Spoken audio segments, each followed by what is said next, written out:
La lavandière a été renvoyée pour vol et le millionnaire du manoir lui a posé une question. Sa réponse l'a fait tomber à genoux. Dans le petit village pittoresque de Provence, le soleil matinal illuminait les toits en tuiles rouges et les champs de lavande ondulant sous la brise légère. L'air embaumait d'un mélange d'herbes aromatiques et de fleurs fraîches, créant une atmosphère paisible, presque intemporelle. Les ruelles étroites, pavées de pierres usées, étaient bordées de maisons anciennes, aux volets colorés, tandis que l'eau d'une fontaine centrale murmurait doucement parmi les villageois. Noémie avançait d'un pas rapide, un grand panier de linge posé sur sa hanche. Ses vêtements simples mais propres trahissaient de sa condition modeste. Et ses mains, rougies par le travail ardu, témoignaient de son quotidien. Pourtant, malgré la fatigue inscrite sur son visage, ses yeux brillaient d'une détermination tranquille. Elle avait appris à puiser de la force dans les petites choses, le chant des oiseaux, le rire des enfants jouant près de la rivière, ou encore un sourire échangé avec un voisin bienveillant. La jeune femme avait laissé l'école il y a quelques années pour s'occuper de sa mère, Yvonne, gravement malade. Cette décision, bien qu'imposée par les circonstances, avait renforcé son caractère. Noémie travaillait comme lavandière pour les familles aisées de la région. Lavant et pliant leurs vêtements avec un soin méticuleux, elle était connue pour son honnêteté et sa discrétion, deux qualités précieuses dans ce métier. Ce matin-là, comme tous les autres, Noémie s'était levée avant l'aube pour rejoindre la rivière en contrebas du village. L'eau froide mordait sa peau, mais elle s'y habituait. Chaque pièce de tissu, qu'il s'agisse de draps brodés ou de chemises en lin, était soigneusement lavée, battue contre les pierres lisses, puis étendue au soleil pour sécher. Les gestes répétitifs avaient quelque chose de presque méditatif, et elle en profitait pour laisser son esprit vagabonder. « Un jour, je retournerai à l'école », se murmura-t-elle. Elle rêvait en secret d'étudier la mode à Paris, d'apprendre à créer des vêtements qui reflètent la beauté qu'elle voyait dans le monde. Mais pour l'instant, ses aspirations semblaient aussi lointaines que les étoiles. De retour chez elle, une petite maison modeste à l'extrémité du village. Noémie trouva sa mère assise près de la fenêtre, une couverture sur les genoux. Yvonne, bien que visiblement affaiblie, offrait un sourire chaleureux qui illuminait la pièce sombre. « Tu es déjà rentrée, ma fille. Tu travailles trop ?» dit-elle doucement, sa voix trahissant une fatigue chronique. « Je vais bien. »« Maman » répondit Noémie avec douceur, posant le panier près de la table en bois usé. « Et toi ? As-tu pris ton thé ce matin ?» Yvonne acquiesça avec un léger sourire, mais Noémie pouvait voir dans ses yeux qu'elle s'inquiétait pour elle. « Tu sacrifies tellement pour moi, Noémie, j'aimerais pouvoir t'aider. »« Tu fais déjà beaucoup, » répondit Noémie, prenant les mains de sa mère dans les siennes. « C'est grâce à toi que je suis forte. » Pendant qu'elles échangeaient ces paroles réconfortantes, le village s'éveillait peu à peu. À la boulangerie, Madame Duroc, une femme ronde et joviale, préparait ses pains et pâtisseries qui emplissaient l'air d'un parfum irrésistible. Les voisins saluaient Noémie avec des sourires sincères, admirant son courage et sa gentillesse. « Une vraie perle, cette fille », disait souvent Madame Duroc. Si seulement elle avait les moyens de réaliser ses rêves. Plus tard, dans la matinée, une rumeur se répandit comme une traînée de poudre dans le village. La riche famille Moreau, propriétaire de la grande demeure perchée sur la colline, cherchait une nouvelle lavandière. Les Moreau étaient connus pour leur opulence et leur influence dans toute la région. Théo Moreau, le maître des lieux, était un homme d'affaires respecté, mais mystérieux, rarement vu dans le village. Sa femme, Estelle, était réputée pour son élégance autant que pour son caractère capricieux. « Tu devrais tenter ta chance, Noémie », suggéra Claire, une amie proche qui travaillait au marché. « Les Moreau peinent bien, et avec ce travail, tu pourrais peut-être payer un médecin pour ta mère. » Noémie hésita. Travailler pour une famille aussi prestigieuse semblait intimidant, presque irréalisable. Mais l'idée d'améliorer la vie de sa mère lui donna le courage d'essayer. « Tu as raison », répondit-elle. « Je vais y aller demain. » Le lendemain, vêtue de sa robe la plus soignée et tenant une lettre de recommandation écrite par le curé du village, Noémie gravit la colline menant à la demeure Moreau. En approchant, elle fut saisie par la grandeur de la propriété. Les jardins étaient impeccablement entretenus, avec des haies taillées en formes élégantes et des rosiers qui semblaient sortir d'un tableau. Une fontaine en pierre trônait au centre de la cour, ses eaux claires reflétant le ciel azur. La porte massive en bois sculpté s'ouvrit après quelques instants, et un majordome, droit et austère, l'accueillit. « Vous êtes ici pour le poste de lavandière ?» demanda-t-il d'un ton neutre. « Oui, monsieur », répondit Noémie, tentant de dissimuler sa nervosité. Elle fut conduite dans une petite salle, où elle attendit quelques minutes avant que Madame Estelle Moreau n'entre, élégamment vêtue dans une robe de soie. Estelle la jaugea d'un regard critique. « Vous avez de l'expérience ?»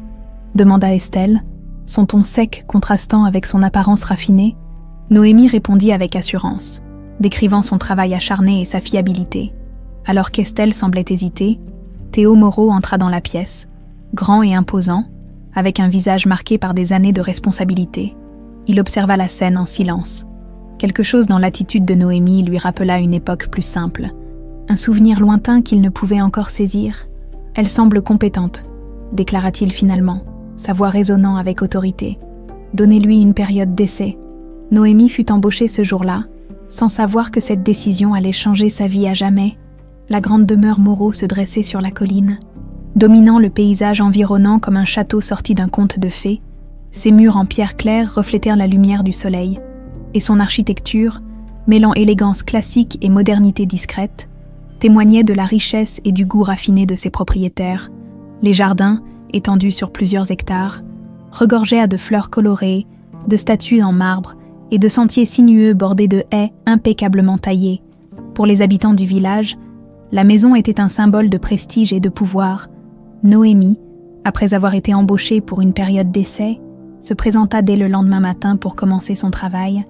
Elle portait une robe simple mais propre et avait attaché ses cheveux en une tresse serrée. Souhaitant faire bonne impression, en approchant de l'entrée principale, elle ne put s'empêcher de ressentir une pointe d'appréhension.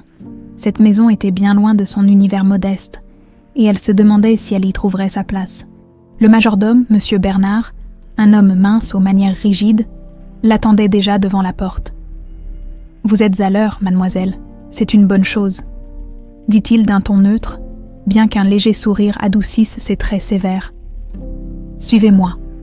Je vais vous montrer où vous travaillerez. » Il la conduisit à travers les couloirs spacieux de la maison.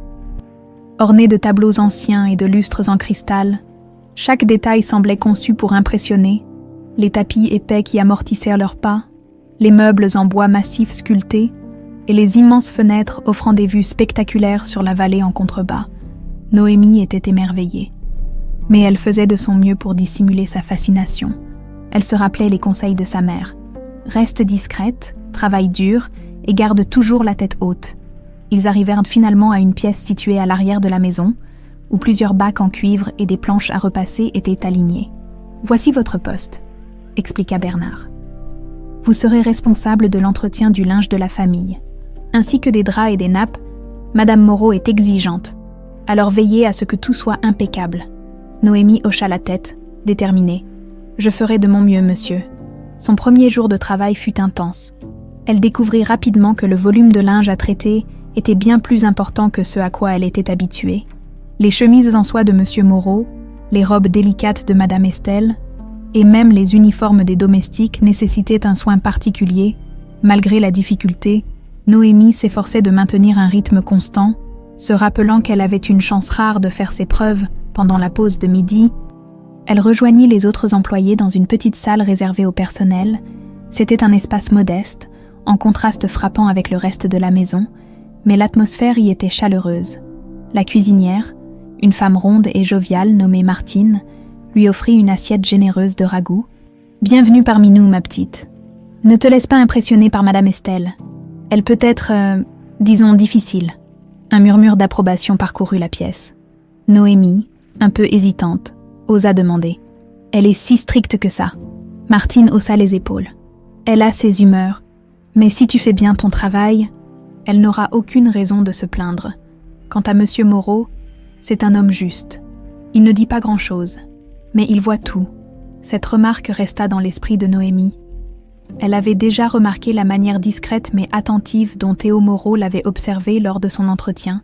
Il semblait être un homme d'une grande réserve, mais aussi d'une profondeur que peu de gens devaient réellement comprendre. En fin d'après-midi, alors qu'elle rangeait les derniers vêtements fraîchement repassés, Noémie aperçut Monsieur Moreau dans le jardin. Il était seul, debout près d'une fontaine, les mains croisées derrière le dos. Il semblait perdu dans ses pensées, fixant l'eau qui jaillissait en un arc gracieux. Il dégageait une aura de puissance tranquille, mais aussi une certaine mélancolie. À cet instant, elle se souvint des paroles de sa mère.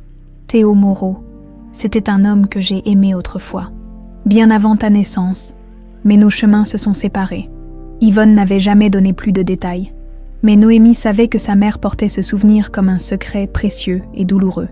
Elle détourna rapidement le regard, se concentrant à nouveau sur son travail, mais une question persistait dans son esprit. Et si cet homme, ce Théo Moreau, était véritablement son père? Était-ce possible? Les mots de sa mère semblaient si improbables, et pourtant, quelque chose en elle lui disait qu'elle devait connaître la vérité. Le soir venu, Noémie retourna au village, ses bras fatigués mais son esprit agité chez elle. Elle trouva sa mère assise près du feu, tricotant avec lenteur. « Comment s'est passé ton premier jour, ma fille ?» demanda Yvonne, sa voix douce et bienveillante. « Bien » répondit Noémie, s'efforçant de cacher ses doutes. « La maison est immense, et le travail est difficile, mais je crois que je vais m'y habituer. » Yvonne hocha la tête, un sourire tranquille aux lèvres. « Tu es forte, Noémie, tu réussiras. » Mais cette nuit-là, tandis qu'elle s'allongeait dans son lit, Noémie ne put trouver le sommeil. Les images de la journée défilaient dans son esprit, la splendeur de la maison, le regard perçant de Théo Moreau, et surtout, la possibilité qu'il soit lié à elle d'une manière qu'elle n'avait jamais imaginée.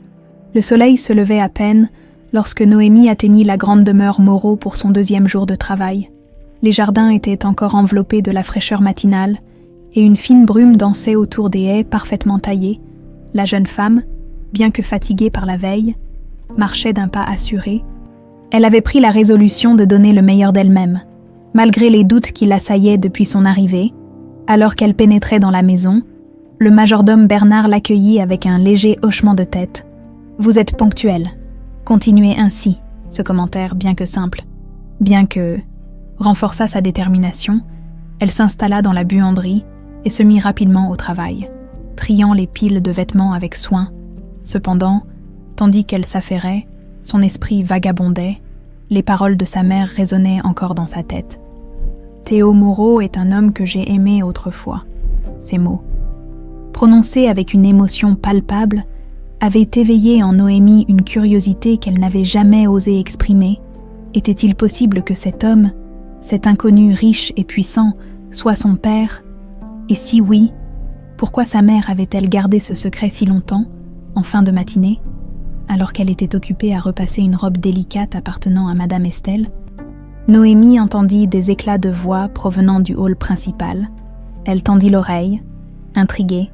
C'était Estelle, dont la voix autoritaire résonnait dans toute la maison. « Je veux que tout soit parfait pour la réception de ce soir. Aucun détail ne doit être négligé. » Peu après, Théo Moreau répondit « Moreau ». Mais son ton était calme, presque détaché. « Estelle, tu t'inquiètes de trop. Fais confiance au personnel. Ils savent ce qu'ils font. » Noémie retint son souffle. La simple sonorité de la voix de Théo semblait porter un poids, une gravité qui commandait le respect. Elle se demanda à nouveau quel genre d'homme il était réellement. Derrière son masque de maître de maison, alors qu'elle continuait son travail, une autre voix, plus familière cette fois, interrompit ses pensées. C'était Martine, la cuisinière, qui entra dans la buanderie avec un grand sourire. « Alors, ma petite, comment tu trouves la maison ? Impressionnant, n'est-ce pas ?» Noémie acquiesça, un léger sourire aux lèvres. « Oui, c'est différent de tout ce que je connais. » Martine s'assit sur un tabouret, essuyant ses mains sur son tablier. « Tu sais, Monsieur Moreau n'a pas toujours été ce grand homme d'affaires. Il y a longtemps, il était très différent. Plus jeune, il venait souvent au village, et tout le monde l'aimait, mais les choses ont changé quand il est parti pour Paris. Quand il est revenu, il était, disons, moins accessible. » Ces paroles éveillèrent davantage la curiosité de Noémie. Elle sentit le besoin d'en savoir plus, mais elle n'osa pas poser trop de questions. « Et Madame Estelle, elle a toujours été aussi exigeante ?» demanda-t-elle prudemment. Martine éclata de rire. « Oh, ma chère, tu n'as encore rien vu. Elle peut être charmante avec ses invités, mais crois-moi, avec nous, c'est une autre histoire. Fais attention, elle aime trouver des coupables quand quelque chose ne va pas. » Ces mots restèrent dans l'esprit de Noémie alors qu'elle reprenait son travail. Elle se rendit compte que travailler dans cette maison ne serait pas sans défi, mais elle était déterminée à ne pas se laisser intimider. Plus tard dans l'après-midi, alors qu'elle transportait une pile de draps propres vers les chambres, elle croisa Théo Moreau dans le couloir. Il marchait lentement, une main glissant sur la rampe en bois poli de l'escalier. Lorsqu'il la vit, il s'arrêta brièvement. « Mademoiselle Noémie, c'est bien ça ?» demanda-t-il. Elle hocha la tête, surprise qu'il connaisse son nom. « Oui, monsieur. » « Comment trouvez-vous votre travail jusqu'à présent ?» Son ton était courtois. Mais ses yeux semblaient chercher quelque chose, comme s'il tentait de lire en elle. « C'est un défi, mais je suis reconnaissante de l'opportunité, » répondit-elle honnêtement. Il esquissa un léger sourire, presque imperceptible. « C'est une bonne réponse. Continuez comme ça. » Il continua son chemin, laissant Noémie derrière lui, troublée par cette brève interaction. Elle ne pouvait s'empêcher de se demander ce qu'il pensait réellement d'elle. Avait-il ressenti ce même étrange lien qu'elle éprouvait envers lui? En rentrant chez elle ce soir-là, Noémie trouva sa mère plus fatiguée que d'habitude. Yvonne était assise près de la fenêtre. Regardant le crépuscule tomber sur le village, Noémie s'approcha d'elle et posa une main sur son épaule. « Maman, tu veux que je prépare quelque chose pour toi ?» Yvonne secoua doucement la tête. « Non, ma chérie, viens t'asseoir avec moi un moment. » Elles restèrent là, en silence, observant les derniers rayons de soleil disparaître derrière les collines. Finalement, Noémie brisa le silence. « Maman, pourquoi ne m'as-tu jamais parlé de Théo Moreau avant ?» Yvonne se raidit légèrement, mais elle ne détourna pas le regard. « Je voulais te protéger, Noémie, la vie qu'il mène. Ce n'est pas la nôtre. Et puis, il ne sait rien de toi. Il n'a jamais su. Mais pourquoi ?» insista Noémie, la voix empreinte d'émotion. « S'il est vraiment mon père, il a le droit de savoir. Et moi, j'ai le droit de comprendre. » Yvonne soupira profondément, ses épaules s'affaissant sous le poids de souvenirs douloureux. « C'était une autre époque, ma fille. Nous étions jeunes et fous amoureux. Mais ses parents ne voulaient en pas de moi. Ils l'ont envoyé à Paris, loin de moi, et quand j'ai découvert que j'étais enceinte, il était déjà parti. » Ces mots laissèrent Noémie sans voix. Elle sentit un mélange de colère, de tristesse et de curiosité bouillonner en elle. Elle savait que cette vérité allait changer sa perception de tout, mais elle ne savait pas encore à quel point, cette nuit-là, Noémie ne trouva pas le sommeil. Ses pensées tournaient autour de Théo Moreau et de ce qu'elle devrait faire de cette révélation. Pour la première fois de sa vie, elle sentit que son passé, son présent et son avenir étaient inextricablement liés à cet homme qu'elle connaissait à peine. Les jours suivants, Noémie s'intégra petit à petit dans la routine de la maison Moreau. Elle commençait à maîtriser le rythme intense du travail, jonglant entre les piles de linge à laver, à repasser et à ranger. Bien qu'épuisante, cette tâche lui permettait de se concentrer et de mettre de côté, au moins temporairement, les questions qui tournaient dans son esprit concernant Théo Moreau. Cependant, tout le monde dans la maison ne partageait pas son admiration pour son sérieux et son efficacité, depuis le premier jour. Estelle Moreau, la maîtresse de maison, semblait observer Noémie avec une curiosité teintée de méfiance. Dans son esprit, l'arrivée de cette jeune femme modeste, mais rayonnante, représentait une menace silencieuse. La simplicité et la douceur de Noémie contrastaient fortement avec son propre tempérament impérieux, et elle détestait l'idée que Théo puisse, même inconsciemment, remarquer ses qualités. Dans l'opulente chambre d'Estelle, décorée de draperies en velours et de miroirs dorés, la maîtresse de maison se tenait devant sa coiffeuse, les doigts jouant nerveusement avec une boucle de ses cheveux parfaitement coiffés. Derrière elle, une domestique attendait en silence, immobile comme une ombre. Estelle fixait son reflet avec une intensité presque fébrile. « Cette fille », murmura-t-elle finalement, rompant le silence. « Elle croit qu'elle peut se fondre ici, mais je ne suis pas aveugle. » Elle essaie d'impressionner Théo, la domestique. « Mal à l'aise », répondit timidement. « Je suis certaine qu'elle ne fait que son travail, madame. » Estelle se retourna brusquement, son regard glacial transperçant la jeune femme. « Ne sois pas naïve. Une fille comme elle sait exactement ce qu'elle fait, mais je ne vais pas laisser cela se produire. » Le soir même, Lors du dîner dans la grande salle à manger, Estelle observa attentivement les interactions entre son mari et Noémie. Bien que Théo ne parle que rarement directement à la jeune lavandière, Estelle nota son regard furtif mais attentif chaque fois que Noémie passait dans la pièce pour ranger ou servir. Cela suffisait à alimenter sa jalousie. Elle savait qu'elle devait agir. Le lendemain matin, alors que Noémie s'activait dans la buanderie, Estelle pénétra discrètement dans son dressing personnel, un espace aussi grand qu'un appartement. Les étagères regorgèrent de chaussures en cuir fin et de sacs de créateurs, tandis que des dizaines de robes somptueuses pendèrent dans des rangées parfaitement alignées. Elle fouilla rapidement, sélectionnant une robe en soie rouge, un de ses vêtements les plus coûteux et les plus emblématiques. Elle plia soigneusement la robe et la cacha sous une pile de linge dans un coin discret de la buanderie. Plus tard dans la journée, elle fit mine de chercher la robe, appelant le majordome Bernard d'un ton théâtral. « Bernard, c'est une catastrophe. Ma robe rouge, elle a disparu. » Bernard, déconcerté, tenta de la calmer. « Peut-être a-t-elle été envoyée à la buanderie, madame. Je vais demander à ce qu'on la retrouve immédiatement. » Estelle secoua la tête avec une indignation feinte. « Non, ce n'est pas une simple erreur. Quelqu'un l'a volée. Faites appeler tous les employés. » Quelques minutes plus tard, tous les membres du personnel étaient rassemblés dans le hall principal. Noémie, nerveuse, se tenait au milieu du groupe, ses mains légèrement tremblantes. Elle ne comprenait pas pourquoi une telle agitation régnait. Estelle, drapée dans une robe de satin, s'avança avec une expression grave. « Une robe a disparu de mon dressing, » annonça-t-elle. « C'est une pièce unique et extrêmement précieuse. Je veux savoir qui est responsable. » Un silence tendu s'installa. Les regards des domestiques se croisaient, certains affichant la peur, d'autres la colère face à cette accusation collective. Finalement, Estelle pointa un doigt vers Noémie. « Toi, dit-elle d'une voix glaciale, tu es nouvelle ici. Tu as été vue près de la buanderie où se trouvait ma robe.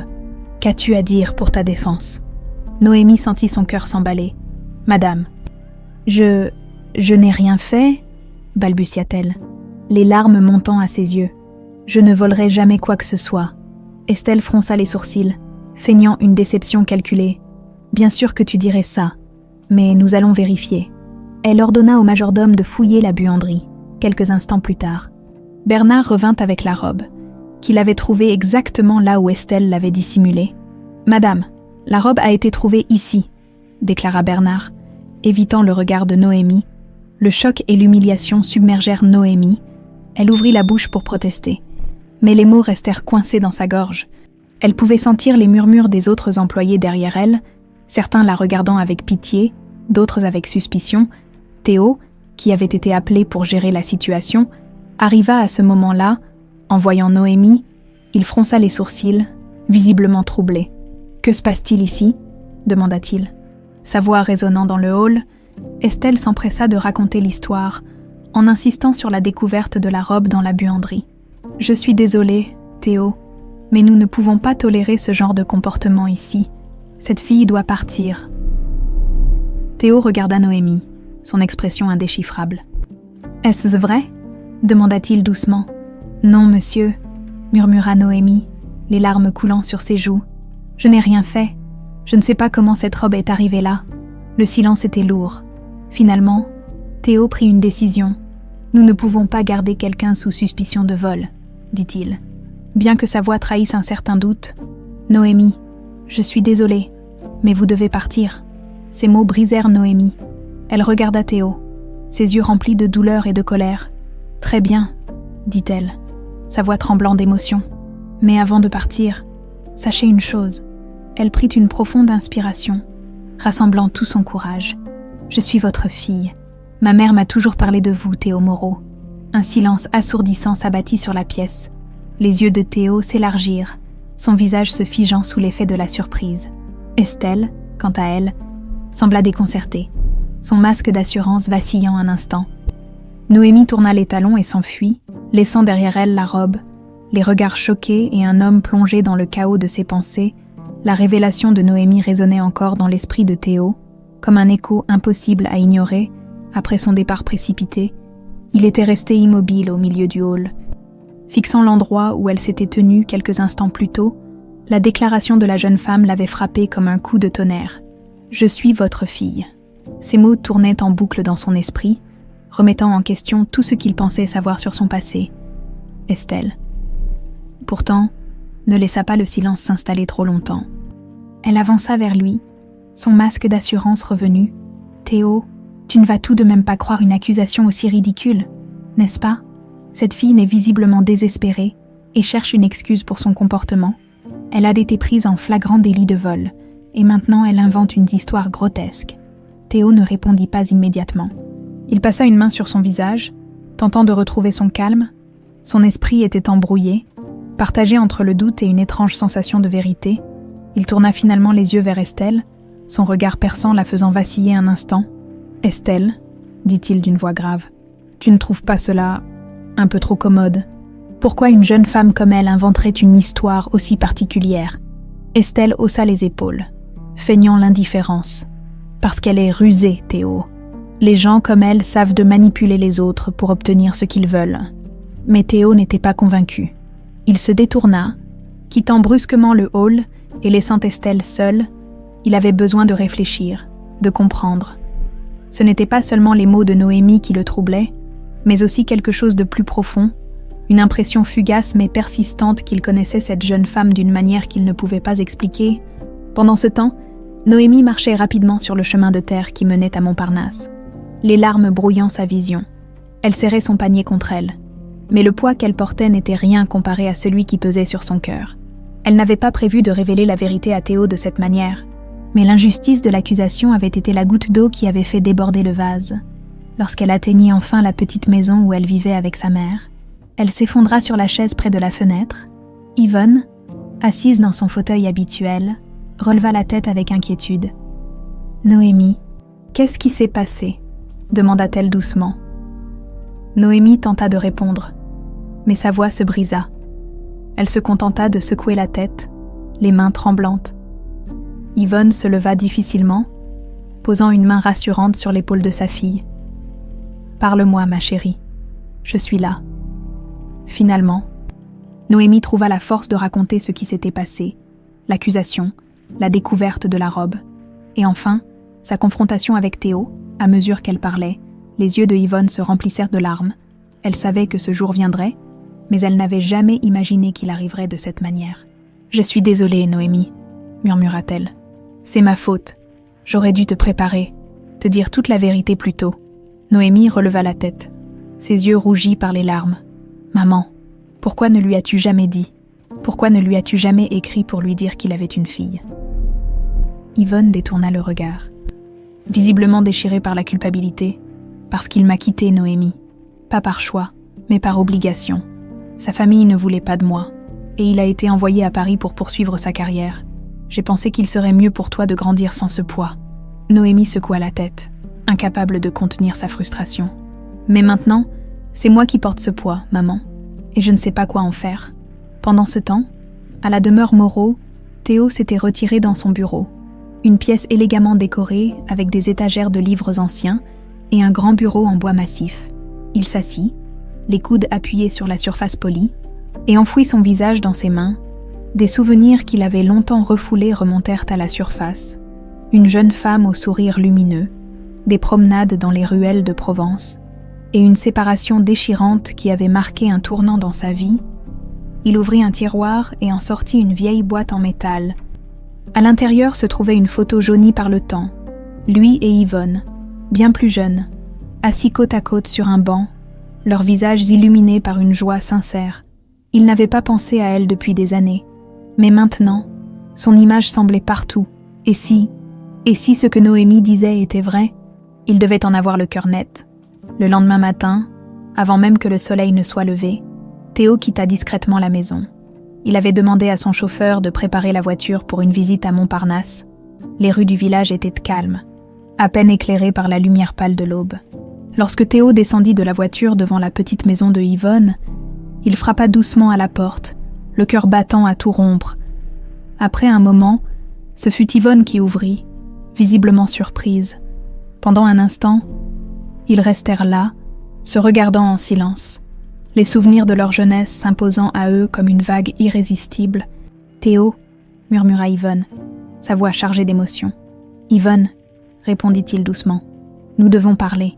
Le silence qui suivit les premiers mots échangés entre Yvonne et Théo semblait étirer le temps. Face à lui, Yvonne avait les traits marqués par les années, mais ses yeux, empreints de cette douceur qu'il n'avait jamais oubliée, lui rappelaient immédiatement pourquoi il avait tant aimé cette femme autrefois. « Entre, Théo », dit-elle enfin, sa voix brisée par une émotion qu'elle peinait à contenir. Elle se recula légèrement pour le laisser passer, et il pénétra dans la modeste maison, ses regards balayant les lieux. Le contraste entre cet espace humble et la grandeur de sa propre demeure lui serra le cœur. Dans le coin de la pièce, Noémie se tenait debout, figée. Elle n'avait pas attendu cette visite et ne savait comment réagir. Le choc et l'humiliation de la veille étaient encore frais dans sa mémoire. Pourtant, voir Théo là, dans leur maison, réveillait un mélange de colère et d'espoir qu'elle ne pouvait ignorer. Théo posa ses yeux sur elle, et pendant un instant, le monde sembla s'arrêter. Il voyait dans le regard de Noémie quelque chose de familier, une lueur qu'il reconnaissait sans comprendre pourquoi. Il inspira profondément, cherchant les mots. « Noémie », commença-t-il, sa voix plus douce qu'elle ne l'avait jamais entendue. « Ce que tu as dit hier, est-ce vrai ?» Noémie croisa les bras, se tenant droite malgré la boule qui lui serrait la gorge. « Ma mère m'a toujours dit que vous êtes mon père. Alors oui, c'est vrai. Mais vous ne le saviez pas, n'est-ce pas ?» Théo détourna brièvement le regard, frappé par l'intensité de ses mots. Il se tourna alors vers Yvonne, cherchant des réponses. « Pourquoi ?» demanda-t-il, la voix pleine de douleur. « Pourquoi ne m'as-tu jamais dit que j'avais une fille ?» Yvonne, assise dans son fauteuil, semblait accablée par le poids des années de silence. « Théo, je voulais te le dire, mais... Quand tes parents t'ont envoyé à Paris, tout s'est écroulé. J'étais jeune, seule, et j'avais peur. Quand j'ai appris que j'étais enceinte, tu étais déjà partie, et je ne savais pas comment te retrouver. » « Mais pourquoi ne pas m'avoir écrit ?» insista Théo, sa voix tremblant légèrement. « Je serais revenue, Yvonne. Je t'aimais. » Ces mots frappèrent Yvonne avec une intensité inattendue. Elle releva la tête, son regard brillant de larmes. « Peut-être, mais j'avais peur que ton monde ne m'accepte jamais, ni moi, ni notre enfant. Alors j'ai choisi de l'élever seul. » Théo passa une main sur son visage. Comme pour tenter de digérer cette révélation, il se tourna vers Noémie, la fixant avec une intensité qui la rendit presque mal à l'aise. « Et toi, Noémie ?» dit-il doucement. « Qu'attends-tu de moi ?» Cette question la prit au dépourvu. Elle hésita un instant, puis répondit avec une franchise désarmante. « Je n'attends rien, monsieur Moreau. Je voulais juste que vous sachiez, parce que ma mère n'a jamais cessé de parler de vous, et parce que... je voulais comprendre pourquoi vous n'étiez pas là. » Ces mots frappèrent Théo comme un coup de poignard. Il se rendait compte, avec une clarté douloureuse, que son absence avait laissé une marque indélébile sur cette jeune femme. Il se leva soudain, faisant les 100 pas dans la petite pièce. « Je dois corriger cela », murmura-t-il, presque pour lui-même.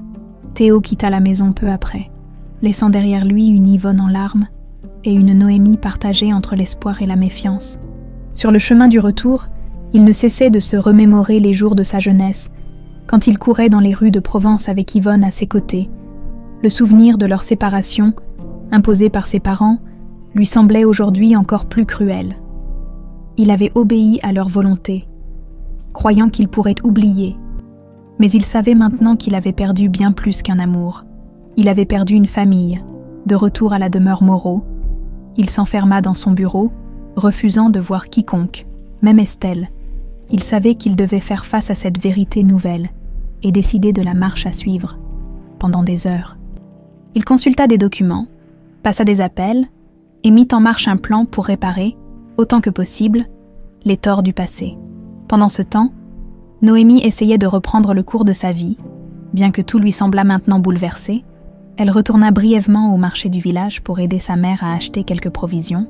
Là, elle croisa Claire, son amie, qui la regarda avec des yeux ronds. « Noémie, qu'est-ce qui se passe ? Tout le monde parle de toi et de ce qui s'est passé chez les Moreau. » Noémie soupira, fatiguée de ses regards curieux.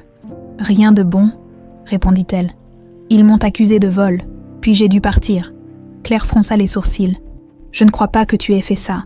Et tu sais quoi ? Beaucoup de gens ici pensent comme moi. » Ces paroles réchauffèrent un peu le cœur de Noémie.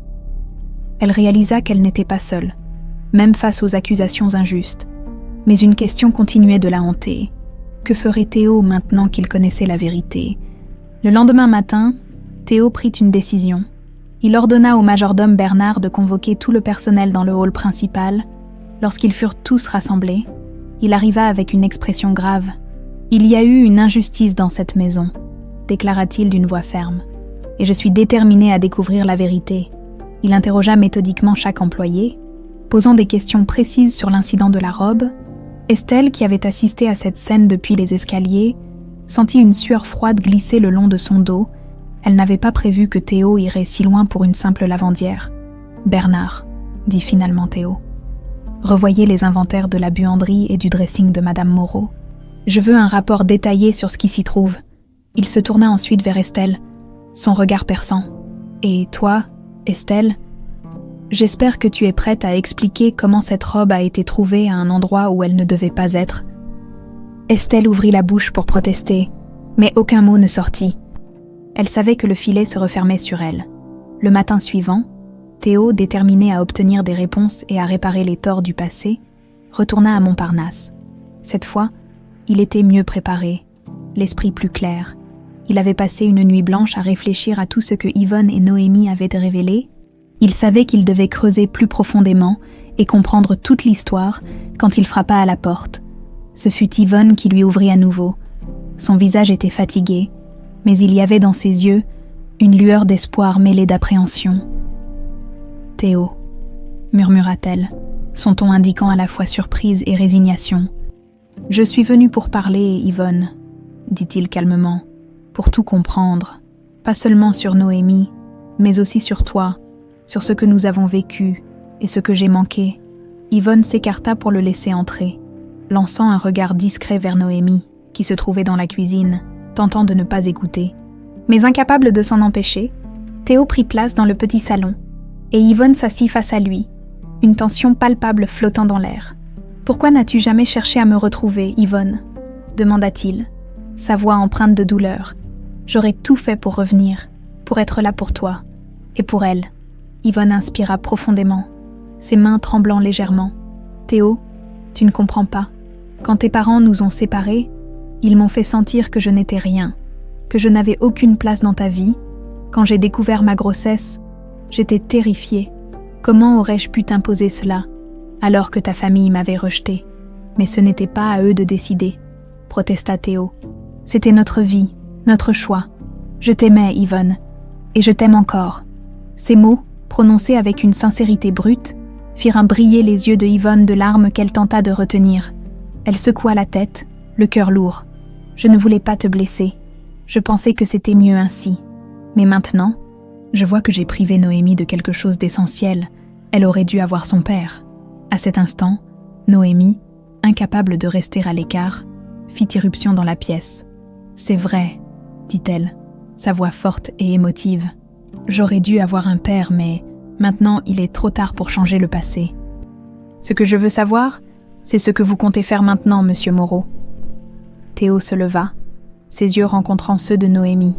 « D'abord, arrête de m'appeler monsieur Moreau. Si ce que tu dis est vrai, alors je suis ton père, et en tant que tel, je compte assumer mes responsabilités. Je veux que tu me laisses faire partie de ta vie.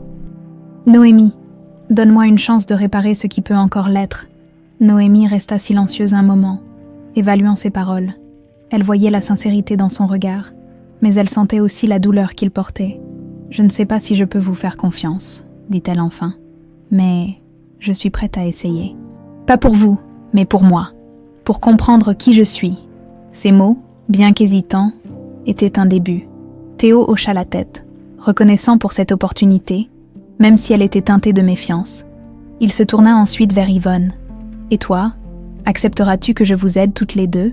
Que je sois là pour toi, pour elle, comme j'aurais dû l'être depuis le début. » Yvonne posa une main sur son cœur, émue par la sincérité de Théo. « Si tu veux vraiment réparer tout cela, Théo, alors oui, mais sache que cela ne sera pas facile. » Ce même jour, Théo retourna à sa demeure avec un plan clair en tête. Mais dès son arrivée, il fut confronté à Estelle, qui l'attendait dans le salon principal. Une coupe de champagne à la main, elle avait l'air furieuse, mais tentait de masquer son agitation sous un sourire glacé. « Théo, dit-elle d'un ton mielleux, j'ai entendu dire que tu es allé voir cette lavandière. Dois-je m'inquiéter ?» Théo croisa les bras, son regard dur. « Ce que tu devrais faire, Estelle, c'est t'inquiéter de ce que je vais découvrir sur cette affaire de robe.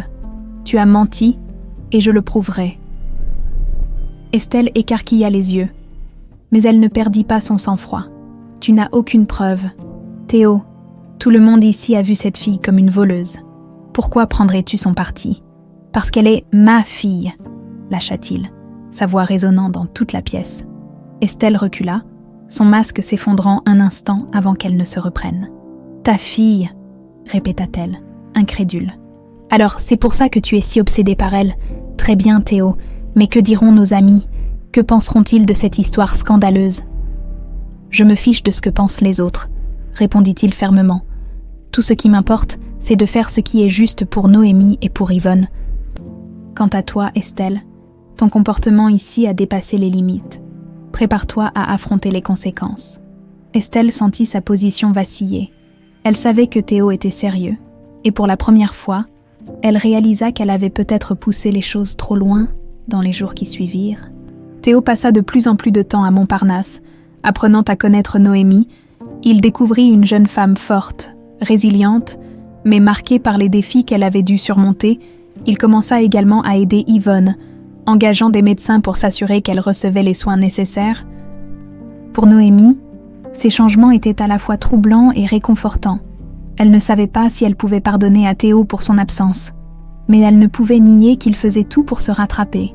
Un soir, alors qu'ils partageaient un dîner simple dans la petite maison, Théo posa une boîte devant Noémie. Elle fronça les sourcils, intriguée, et ouvrit le couvercle. À l'intérieur, elle trouva une collection de tissus magnifiques et des outils de couture. « Je sais que tu rêves de créer, Noémie, » dit-il doucement. « Ceci est pour toi, pour t'encourager à suivre ta passion. Je veux que tu saches que je crois en toi. » Les larmes montèrent aux yeux de Noémie. Mais cette fois, elle n'était pas de douleur. Pour la première fois, elle sentit qu'une porte s'ouvrait, lui offrant la possibilité de construire un avenir meilleur. Le lendemain matin, Théo, plus déterminé que jamais, se leva avant l'aube. La brume recouvrait encore les jardins de la maison Moreau lorsqu'il descendit dans son bureau. Sa décision était prise. Il ne pouvait pas laisser les accusations contre Noémie rester sans réponse. Si Estelle avait menti, il s'assurait qu'elle en paierait le prix. Assis à son bureau, il relut les rapports que Bernard, le majordome, lui avait remis la veille. Les inventaires de la buanderie et du dressing de Madame Moreau ne révélaient aucune anomalie. Mais ce n'était pas suffisant pour Théo. Il savait que si Estelle avait orchestré cette mise en scène, il fallait chercher ailleurs. Il appela Martine, la cuisinière, dans son bureau. Martine, toujours fidèle à sa franchise et à sa bienveillance, entra en essuyant ses mains sur son tablier. « Monsieur Moreau, en quoi puis-je vous aider ?» demanda-t-elle, un mélange de respect et de curiosité dans la voix. « Martine, » dit Théo en croisant les mains devant lui, « vous êtes dans cette maison depuis longtemps, je veux savoir ce que vous savez sur cette histoire de robe, et je veux que vous soyez honnête. » Martine hésita un instant. Elle jeta un regard rapide vers la porte, comme pour s'assurer qu'Estelle n'était pas dans les parages. « Monsieur, » commença-t-elle, baissant la voix, « je ne peux pas affirmer quoi que ce soit, mais il y a quelque chose qui cloche dans toute cette affaire. Noémie est une fille honnête, tout le monde ici le sait.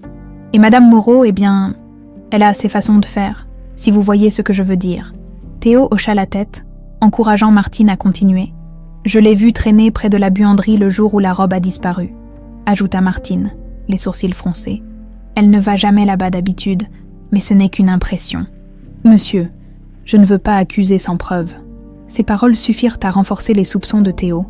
Il remercia Martine et la congédia, puis passa le reste de la matinée à interroger discrètement d'autres membres du personnel. Plusieurs d'entre eux confirmèrent avoir remarqué des comportements étranges de la part d'Estelle ces derniers jours. Mais personne n'osait parler ouvertement, par crainte de représailles. Pendant ce temps, à Montparnasse, Noémie essayait de retrouver un semblant de normalité. Malgré les efforts de Théo pour se rapprocher d'elle, elle restait méfiante. Elle passait ses journées à s'occuper de sa mère. Mais l'idée que son père cherchait à laver son nom lui apportait un mince réconfort. Un après-midi, Alors qu'elle pliait du linge, elle vit arriver une voiture luxueuse devant leur petite maison. Elle fronça les sourcils, se demandant qui pouvait bien venir.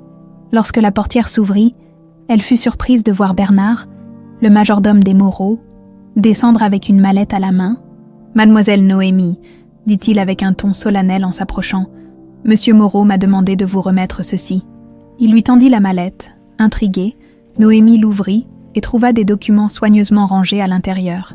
Bernard expliqua. « Ce sont les résultats de l'enquête de Monsieur Moreau. Il veut que vous sachiez qu'il fait tout pour prouver votre innocence. » Les yeux de Noémie parcoururent les pages. Elle y trouva des détails sur les inventaires, les témoignages des employés et même des informations personnelles sur Estelle. C'était la première fois qu'elle voyait son père s'investir autant pour elle. Elle sentit un mélange d'émotions contradictoires, de la gratitude, mais aussi une pointe de colère envers lui pour tout ce qui avait été perdu. « Merci », dit-elle finalement à Bernard. « Dites à Monsieur Moreau que je lui suis reconnaissante, mais cela ne changera pas tout le reste. » Bernard inclina la tête respectueusement avant de repartir. Noémie resta là, tenant la mallette contre elle, se demandant si elle pouvait vraiment tourner la page et laisser Théo entrer dans sa vie. De retour à la demeure Moreau, Théo confronta enfin Estelle.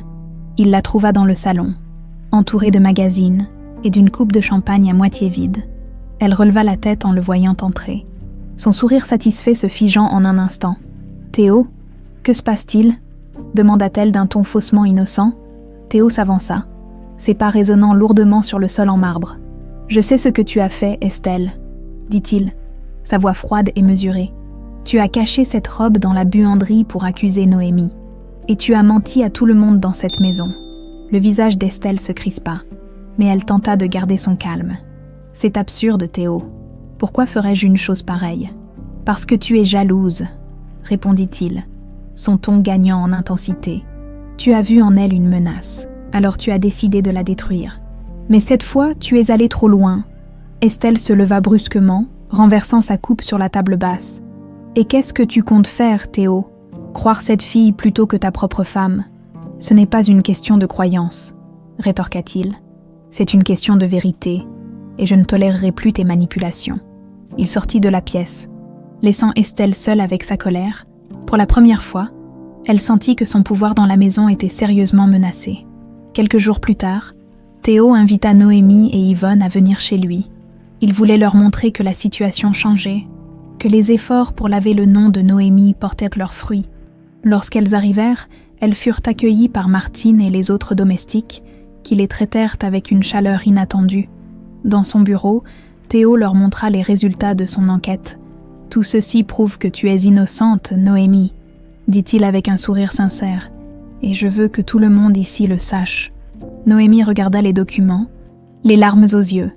Elle réalisa que, pour la première fois, quelqu'un s'était battu pour elle, et ce quelqu'un était son père. « Merci » murmura-t-elle, sa voix tremblant légèrement. « Mais ce n'est pas seulement moi que vous devez réparer. C'est aussi pour ma mère. Elle a vécu avec ce poids toute sa vie. » Théo hocha la tête. « Je le sais, et je suis prêt à faire tout ce qu'il faut pour réparer les erreurs du passé. Vous méritez toutes les deux bien plus que ce que je vous ai donné. » Noémie sentit un mur se fissurer en elle. Peut-être, pensa-t-elle, qu'il y avait encore une chance de reconstruire ce qui avait été perdu. La demeure Moreau, habituellement calme et disciplinée, était en ébullition. Les domestiques murmuraient dans les couloirs, échappant difficilement à l'atmosphère tendue qui pesait sur la maison. La confrontation entre Théo et Estelle était imminente, et tout le monde semblait pressentir que les choses allaient changer de façon irréversible. Théo passa une grande partie de la matinée dans son bureau, à finaliser les préparatifs de la réunion qu'il avait convoquée. Il avait décidé de rassembler tout le personnel de la maison, ainsi que quelques invités de confiance, pour une annonce officielle. Pour lui, il ne s'agissait pas seulement de rétablir la vérité sur l'affaire de la robe, mais aussi de mettre un terme à des années de manipulation et de mensonges. Dans sa chambre, Estelle, bien consciente de ce qui se tramait, s'efforçait de garder son sang-froid. Devant son miroir doré, elle ajustait ses bijoux, espérant que son apparence impeccable lui donnerait un avantage. Mais derrière cette façade, son esprit bouillonnait. Elle savait que Théo avait rassemblé des preuves contre elle. Il l'avait confrontée, et même si elle avait nié, elle sentait que son pouvoir sur la maison lui échappait. Il ne fera rien, murmura-t-elle à elle-même. Se parlant pour se rassurer, il est trop préoccupé par son image.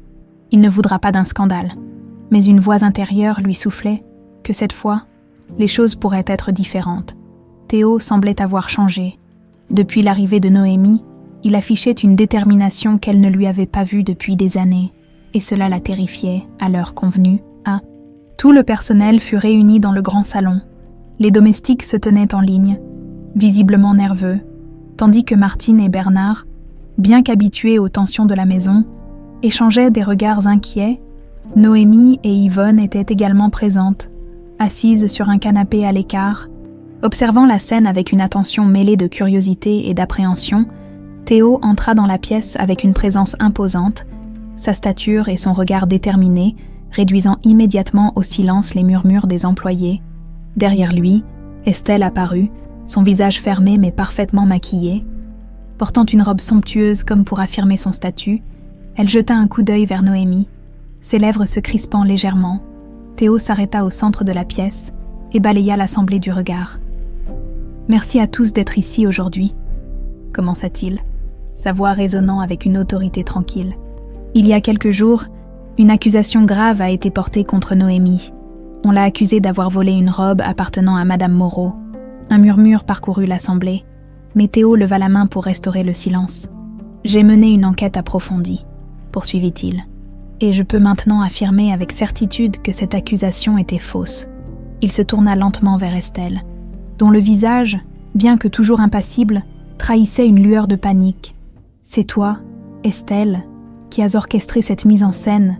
Tu as caché cette robe dans la buanderie pour accuser Noémie et la faire renvoyer, et tu as menti à tout le monde. » Un silence lourd tomba sur la pièce. Les domestiques échangèrent des regards choqués. Certains fixant Estelle avec incrédulité, Martine croisa les bras, murmurant un « je le savais » à voix basse. Estelle éclata de rire, un rire forcé et presque hystérique. « Théo, voyons, » dit-elle, sa voix tremblant légèrement. « Tu ne peux pas être sérieux. Tu crois cette fille contre ta propre femme. »« Ce n'est pas une question de croire ou non, » répliqua Théo. « C'est une question de preuve. » Il tendit une pile de documents à Bernard, qui s'avança pour les lire à haute voix, les témoignages des employés, les incohérences relevées dans les déclarations d'Estelle et les conclusions claires d'un enquêteur privé engagé par Théo, tout pointait vers la culpabilité d'Estelle. Alors que Bernard terminait sa lecture, Estelle lança un regard assassin à Théo. « Et maintenant ?» demanda-t-elle, sa voix froide.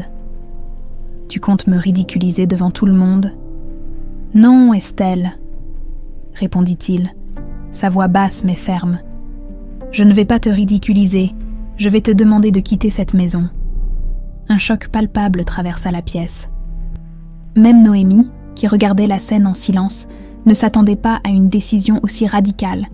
Estelle, quant à elle, resta figée, comme si elle n'avait pas compris ce qu'il venait de dire. « Tu veux divorcer ?» demanda-t-elle enfin, son ton oscillant entre l'incrédulité et la colère. « Oui », répondit Théo sans hésitation. « Notre mariage a été construit sur des mensonges, et je ne peux plus vivre comme ça. Je veux que tu partes, Estelle, aujourd'hui. » Estelle, sentant sa position s'effondrer, se leva brusquement. « Très bien, » dit-elle, sa voix pleine de venin. « Mais ne crois pas que cela sera sans conséquence, Théo. Tu regretteras de m'avoir traité ainsi. » Elle quitta la pièce d'un pas rapide, laissant derrière elle un silence lourd. Les domestiques semblaient retenir leur souffle, tandis que Théo restait debout, les épaules droites mais visiblement épuisées. Après le départ d'Estelle, Théo se tourna vers Noémie et Yvonne. « Je suis désolé pour tout ce que vous avez dû endurer à cause de cette situation, » dit-il doucement. « Mais je veux que vous sachiez que je ferai tout ce qui est en mon pouvoir pour vous protéger désormais. » Noémie hocha la tête, ses yeux brillants d'émotion. Elle savait que le chemin vers une véritable réconciliation serait long. Mais ce moment marquait un tournant. Pour la première fois, elle voyait en Théo un homme prêt à tout pour défendre la vérité, et ceux qu'il aimait. Ce soir-là, la maison Moreau retrouva un calme étrange. Les domestiques reprirent timidement leurs tâches, tandis que Théo, dans son bureau, réfléchissait à l'avenir. Il savait que sa décision de divorcer d'Estelle aurait des répercussions, mais il était prêt à les affronter. Dans sa chambre, Noémie observa les lumières de la maison depuis la fenêtre. Elle se demanda si elle pouvait vraiment pardonner à Théo et accepter cette nouvelle relation. Mais une chose était certaine. Pour la première fois depuis longtemps, elle sentait que l'avenir pouvait offrir quelque chose de meilleur. Le lendemain du départ d'Estelle, un calme inhabituel enveloppait la demeure Moreau. Les domestiques semblaient marcher sur la pointe des pieds, comme pour ne pas briser cette étrange atmosphère de renouveau. Théo, quant à lui, passait une grande partie de la journée dans son bureau, plongé dans des réflexions silencieuses.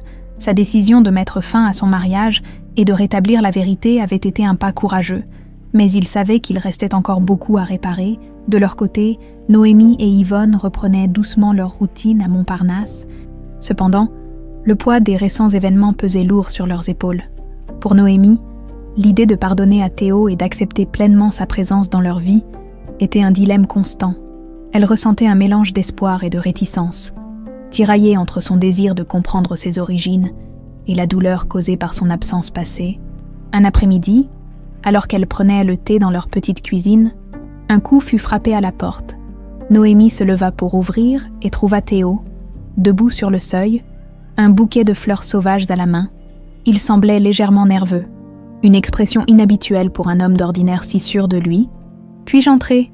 demanda-t-il doucement. Noémie hocha la tête, s'effaçant pour le laisser passer. Yvonne, assise près de la fenêtre, leva les yeux en le voyant. Un sourire faible mais sincère apparut sur ses lèvres. « Théo », dit-elle simplement, comme si son nom portait encore toute la charge de leur histoire commune.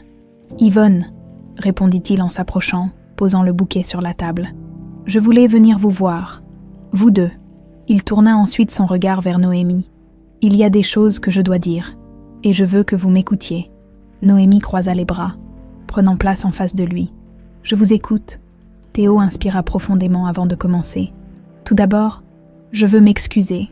Pour tout. Pour mon absence. Pour le mal que cela vous a causé. Et pour ne pas avoir été là quand vous aviez besoin de moi. Je sais que je ne peux pas changer le passé. Mais je veux faire tout ce qui est en mon pouvoir pour construire un avenir meilleur, si vous me le permettez. » Ces mots étaient insincères. Et Yvonne sentit les larmes monter à ses yeux. Elle posa une main sur celle de Théo, un geste de réconfort et de compréhension. « Nous avons tous fait des choix, Théo, » dit-elle doucement. « Certains bons, d'autres moins. Mais je crois que nous avons encore une chance de réparer ce qui peut l'être. » Noémie resta silencieuse un instant, ses pensées tourbillonnant.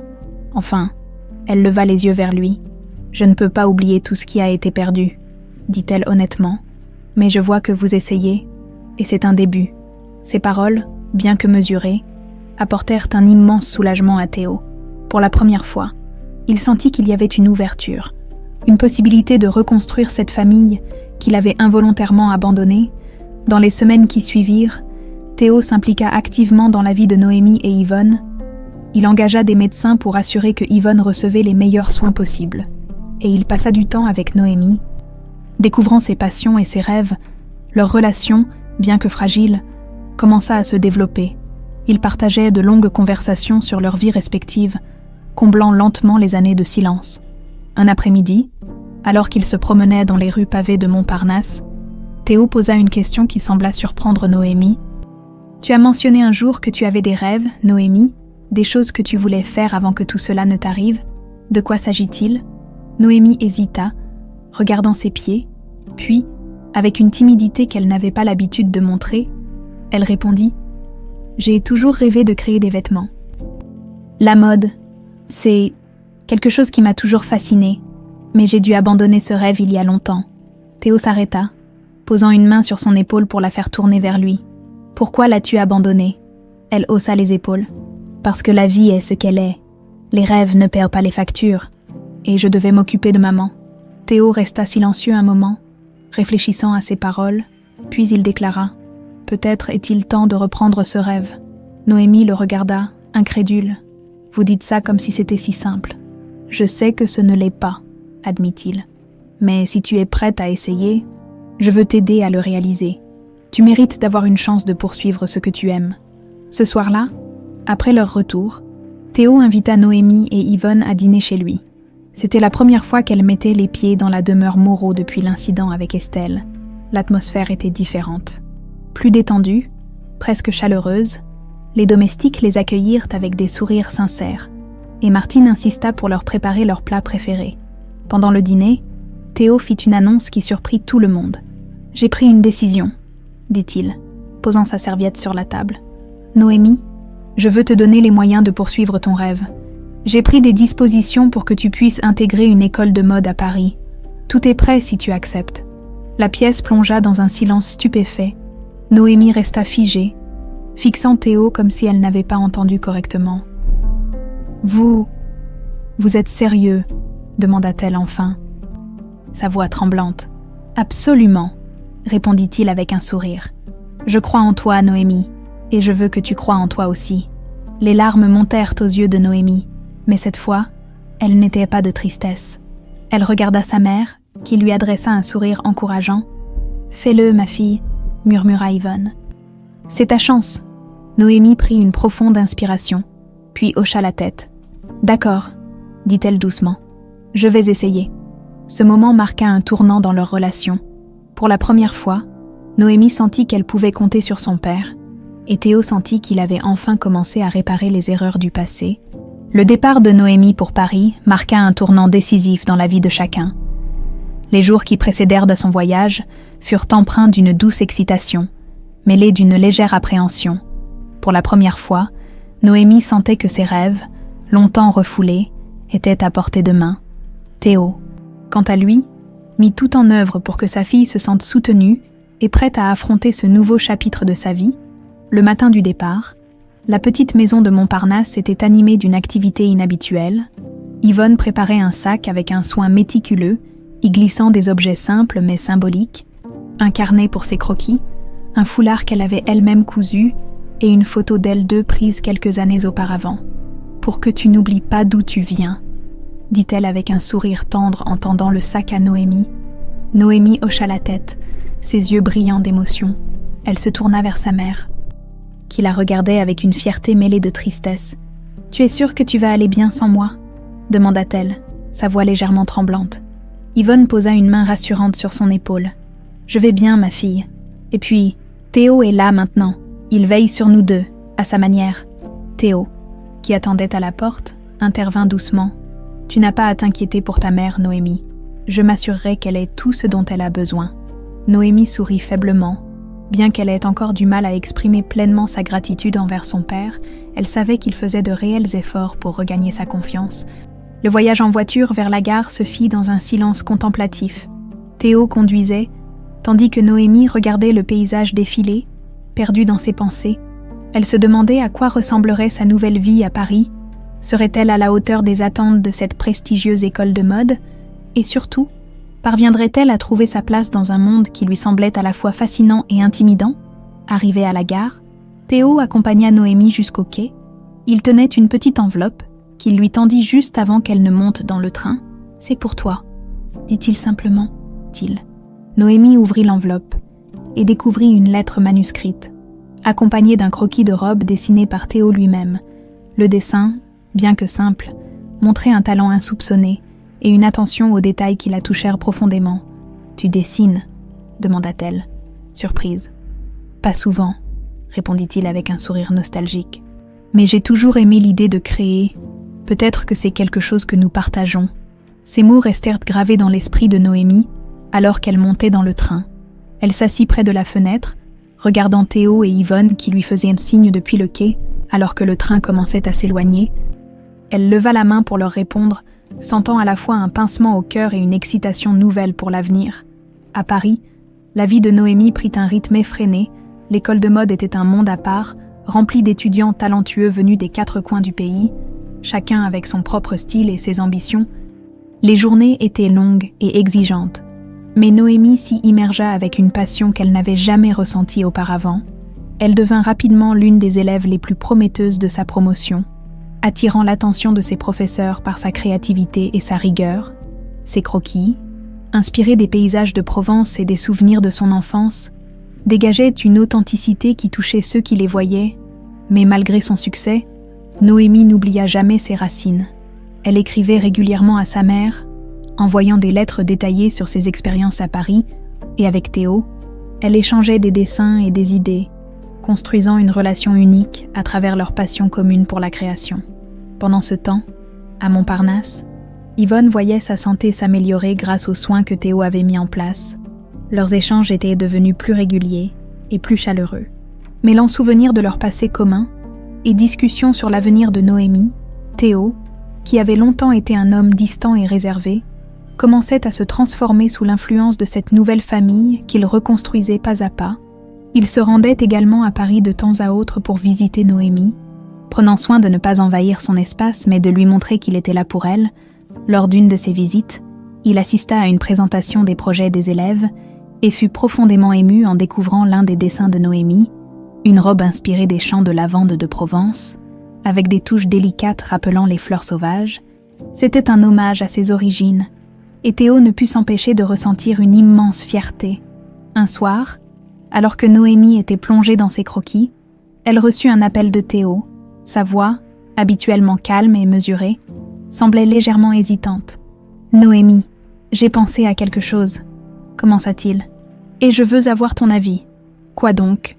demanda-t-elle intriguée. « Et si nous organisions un événement dans la demeure Moreau pour présenter ton travail, une sorte de petite exposition pour montrer ce que tu as accompli ?» Noémie resta sans voix. L'idée lui semblait à la fois audacieuse et effrayante. « Je ne sais pas si je suis prête pour ça, » murmura-t-elle. « Je pense que tu l'es, » répondit Théo avec assurance. « Et je serai là pour t'aider. Ce sera une opportunité de montrer ton talent, mais aussi de montrer au monde qui tu es vraiment. » Ces paroles résonnèrent en elle. Peut-être, pensa-t-elle, que ce serait l'occasion parfaite de tourner une nouvelle page, à la fois pour elle et pour sa famille. Alors que la vie semblait s'apaiser pour Noémie, Yvonne et Théo, un nuage menaçant se profilait à l'horizon. Estelle, reléguée au silence depuis son expulsion de la demeure Moreau, préparait son retour. Refusant de se contenter d'un divorce silencieux et humiliant, elle avait passé des semaines à planifier sa vengeance. Pour elle, Théo avait trahi leur mariage, leur vie commune, et elle ne pouvait tolérer que cette fille illégitime prenne la place qu'elle avait toujours occupée. C'était une journée calme à Montparnasse, lorsque Yvonne reçut une visite inattendue. Estelle, vêtue d'un manteau noir élégant et chaussée de bottines impeccables, frappa à la porte avec une insistance calculée. Yvonne, surprise de voir une étrangère à sa porte, ouvrit avec prudence. Mais en reconnaissant la femme devant elle, son expression passa rapidement de la surprise à une méfiance glaciale. « Madame Moreau », murmura Yvonne, son ton empreint de retenue. « Ex-Madame Moreau », corrigea Estelle avec un sourire ironique. « Je suis venue vous parler, Yvonne. Nous avons des choses à discuter. » Yvonne fronça les sourcils, croisant les bras. « Je ne vois pas ce que nous aurions à dire. » Estelle pénétra dans la maison sans attendre d'y être invitée, ses talons résonnant sur le sol usé. « Vous savez aussi bien que moi que votre fille a bouleversé ma vie, et je n'ai pas l'intention de rester les bras croisés pendant qu'elle vole tout ce qui m'appartenait. » Vole. Yvonne se redressa, sa voix gagnant en fermeté. Noémie n'a rien volé. Elle a seulement récupéré ce qui lui revenait de droit. Estelle éclata d'un rire amer. De droit. Cette maison, cette position, cette famille, rien de tout cela ne lui revient, et je vais m'assurer qu'elle le comprenne. Vous feriez mieux de partir, répondit Yvonne, ses yeux brillants d'une colère retenue. Noémie n'a rien à voir avec votre rancune. Mais Estelle ignora cet avertissement. Elle sortit une enveloppe de son sac et la posa sur la table. « Ceci, dit-elle en tapotant l'enveloppe du doigt, est une preuve que Théo n'est pas aussi parfait que vous le croyez. Il a ses secrets, et je n'hésiterai pas à les révéler si vous ou votre fille continuez à empiéter sur ce qui m'appartient. » Yvonne resta immobile. Son cœur battant à tout rompre, elle ne savait pas ce que contenait cette enveloppe, mais elle voyait dans les yeux d'Estelle qu'elle était prête à tout pour semer le chaos. « Prenez vos menaces et partez, » dit Yvonne d'une voix tranchante. « Noémie n'a pas besoin de vos manipulations dans sa vie. » Estelle sourit froidement. « Nous verrons bien. » Puis elle tourna les talons et quitta la maison, laissant derrière elle un silence lourd. Pendant ce temps, à Paris, Noémie continuait de se préparer pour l'exposition que Théo avait proposée. Les semaines de travail acharné commençaient à porter leurs fruits, et elle voyait ses croquis se transformer en pièces réelles. Avec l'aide de quelques artisans talentueux que Théo avait engagés pour l'assister, bien qu'elle fût nerveuse à l'idée de présenter son travail devant un public, elle sentait également une excitation grandissante, Lors d'une visite à Montparnasse pour discuter des derniers détails avec sa mère, Noémie remarqua rapidement que Yvonne semblait agitée. « Maman, tout va bien ?» demanda-t-elle, inquiète. Yvonne hésita un instant avant de répondre. « J'ai eu une visite d'Estelle. » Noémie sentit son estomac se nouer. Qu'est-ce qu'elle voulait ? Elle est venue pour menacer, répondit Yvonne, son ton grave. Elle prétend avoir des informations sur ton père, quelque chose qu'elle pourrait utiliser contre lui. Noémie serra les poings, la colère montant en elle. Comment ose-t-elle revenir ici après tout ce qu'elle a fait ? Je ne la laisserai pas gâcher ce que nous avons construit. Calme-toi, ma fille, dit Yvonne, en posant une main apaisante sur son bras. Elle cherche à te déstabiliser. Ne lui donne pas ce pouvoir. Quelques jours plus tard, lors des préparatifs de l'exposition, Théo reçut une lettre anonyme. À l'intérieur, il trouva des copies de documents compromettants liés à ses affaires passées, bien qu'ils ne contiennent aucune preuve d'actes illégaux. Leur contenu pourrait suffire à entacher sa réputation s'ils étaient rendus publics. À la fin de la lettre, une note manuscrite le mit immédiatement sur ses gardes. « Je connais vos secrets. Rappelez-vous que tout peut être détruit. » Théo savait immédiatement qui était derrière cela. Estelle jouait son dernier atout. Et il devait agir rapidement pour protéger sa famille et l'exposition de Noémie. Il convoqua son avocat et son conseiller en communication pour discuter de la meilleure stratégie. « Je ne céderai pas à son chantage », déclara-t-il fermement. « Mais je dois m'assurer qu'elle ne puisse pas nuire à Noémie. » Le soir de l'exposition arriva enfin. La demeure Moreau avait été transformée pour l'occasion. Chaque pièce décorée avec goût pour mettre en valeur les créations de Noémie, des invités prestigieux, incluant des créateurs de mode, des journalistes et des amis proches de Théo, affluaient dans les salles, admirant le travail de la jeune femme. Noémie, vêtue d'une robe qu'elle avait elle-même conçue, se sentait nerveuse mais fière. Théo, à ses côtés, lui adressa un sourire rassurant. « Tu as fait un travail exceptionnel, Noémie. Tout le monde le voit. » Mais au milieu de cette soirée presque parfaite, Estelle fit son apparition, habillée avec éclat. Elle traversa la foule avec une confiance froide, attirant immédiatement l'attention. Les regards se tournèrent vers elle, et un murmure parcourut la salle. Théo s'avança pour l'intercepter, avant qu'elle ne puisse atteindre Noémie. « Qu'est-ce que tu fais ici, Estelle ?» demanda-t-il d'une voix basse mais chargée de tension. « Je suis venue assister à cet événement, » répondit-elle avec un sourire narquois. « Après tout, je fais toujours partie de cette histoire, n'est-ce pas ?»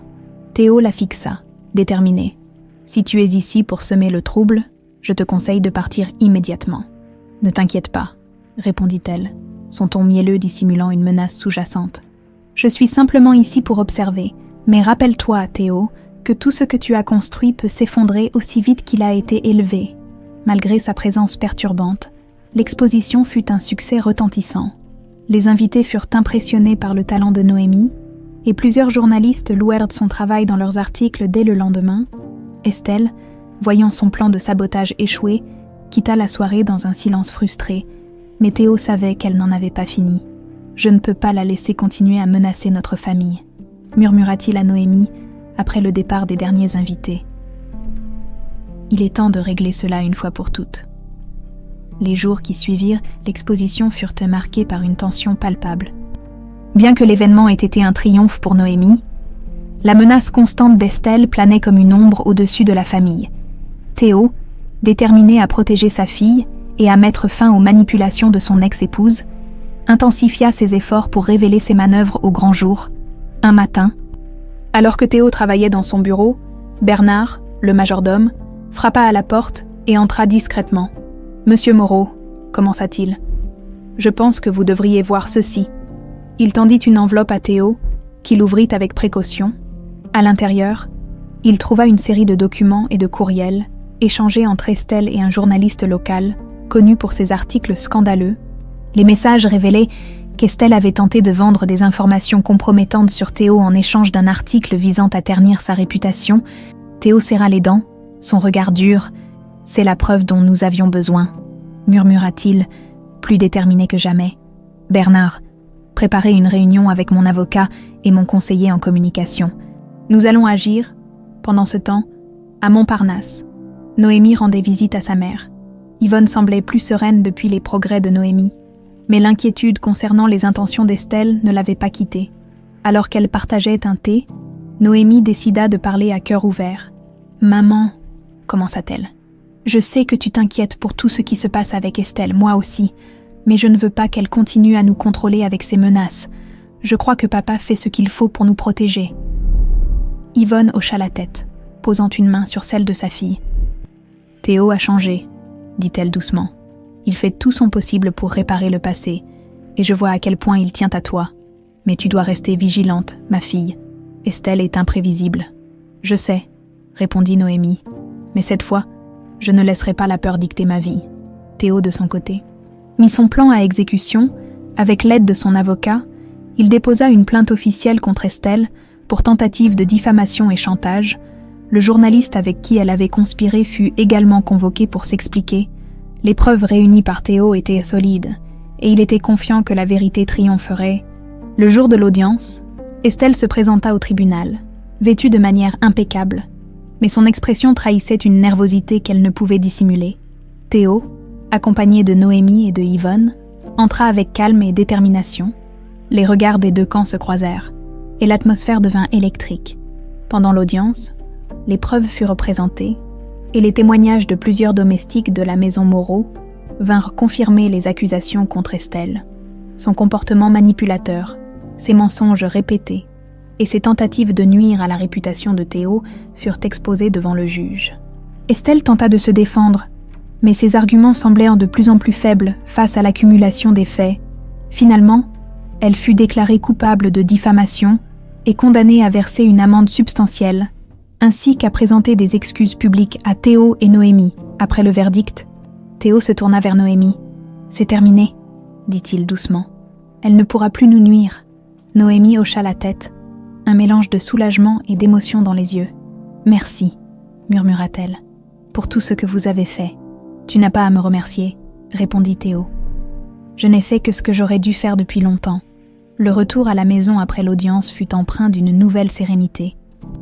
Les jours suivants, Noémie se concentra à nouveau sur ses créations, tandis que Théo et Yvonne trouvaient un certain apaisement dans leurs échanges. La maison Moreau, désormais débarrassée de l'influence toxique d'Estelle, retrouvait une atmosphère de calme et de renouveau. Quelques semaines plus tard, Théo organisa un dîner intime à la demeure Moreau. Autour de la table, Noémie, Yvonne et les quelques proches qui avaient soutenu la famille dans ses épreuves partageaient un repas chaleureux. Martine, la cuisinière, avait préparé un festin, et l'ambiance était légère, ponctuée de rires et de conversations animées. Alors que le dessert était servi, Théo se leva pour prendre la parole. « Je voudrais dire quelque chose, » commença-t-il, attirant l'attention de tous. « Ces derniers mois ont été une période de grands changements pour moi, et je sais que je n'ai pas toujours été à la hauteur, mais grâce à vous tous, j'ai appris ce que signifie vraiment être une famille. » Il se tourna vers Noémie, son regard empreint d'une fierté sincère. « Noémie, tu as été un exemple de force et de détermination.